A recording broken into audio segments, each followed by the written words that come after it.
Good morning or good afternoon. Today's scripture passage from the Old Testament comes from the book of Hosea. And God is speaking through Hosea, telling the people of Israel that they're not doing things right, that they're relying on everything else except Him for their safety. And God says to them that they are sowing the wind. What they put out will come back far stronger as a whirlwind that destroys. Their seeds will not grow, their work will not last, and their strength will dry up as long as they're relying on things other than Him. This is a warning to every community, even today, that tries to build security without God.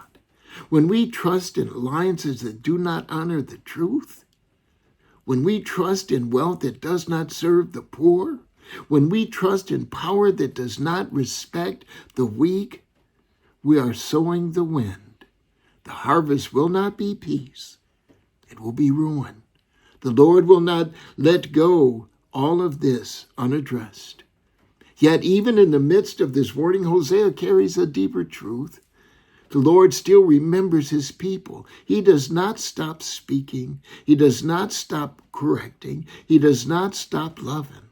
He calls them back to the only source of life. He's not a distant judge who only punishes. He is a loving Father who wants to serve.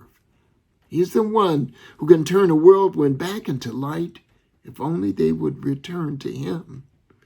That same mercy is shown in the gospel. Jesus does not wait for the people to be perfect before He heals them. He does not wait for them to understand everything before He acts. He sees a man who cannot speak, and He heals him. He sees crowds who are tired, confused, and weary, and worn the heck on out. And He feels compassion for them, for they're tired of being tired. He sees them as sheep without a shepherd, and He does not leave them alone.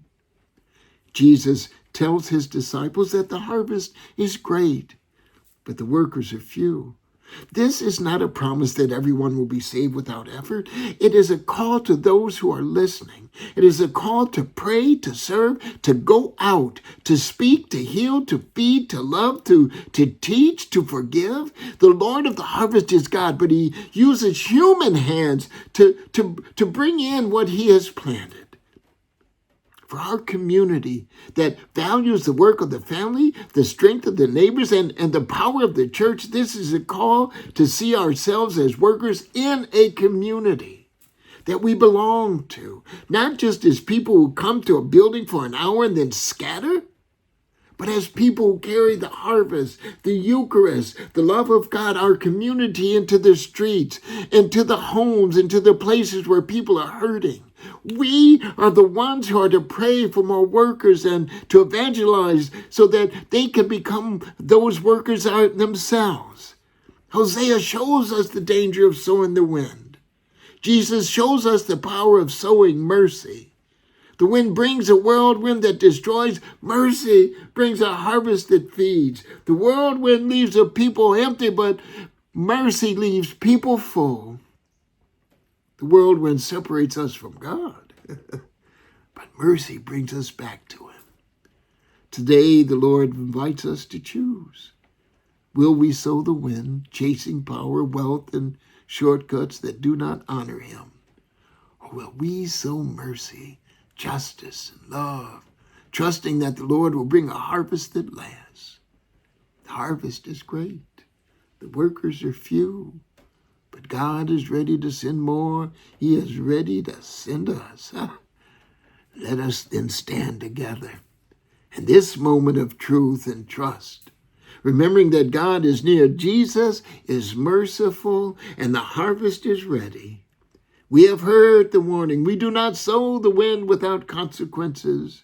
We have also heard the promise. The Lord is ready to send workers to heal, to feed, to lead, and to love, to bring forth a harvest that will nourish many. Our task is not to fix everything, because we don't have the strength to do that, but God does. Our task is to place our hands in His, to open our hearts to His call, to let His love move through through us into the lives of those who are tired and confused and hurting.